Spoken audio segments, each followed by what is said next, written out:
Menurut rencana, otak dari pembakaran rumah di Jalan Tinumbu beberapa waktu lalu, Akbar Daeng Ampuh akan dipindahkan ke Lapas Nusa Kambangan. Pertimbangan ini karena Akbar Daeng Ampuh masuk dalam kategori napi high risk dengan resiko keamanan tinggi. Kemenkumham Sulawesi Selatan akan melakukan proses pemindahan napi Akbar Daeng Ampuh ke Lapas Nusa Kambangan. Namun pemindahan Daeng Ampuh ini akan dilakukan jika proses hukum di Polrestabes Makassar telah selesai dan juga proses pengurungan di Lapas Kelas 1 Makassar telah ingkrah. Pemindahan ini dilakukan lantaran Daeng Ampuh merupakan salah satu napi dengan kelas high risk atau napi yang memiliki tingkat resiko keamanan yang tinggi.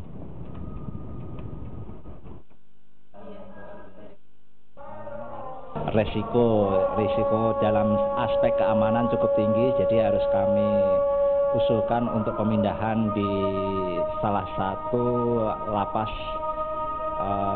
high risk di Jawa. Setelah proses hukum tentunya bersamaan nanti usulannya tiba, baru kami lakukan upaya pemindahan.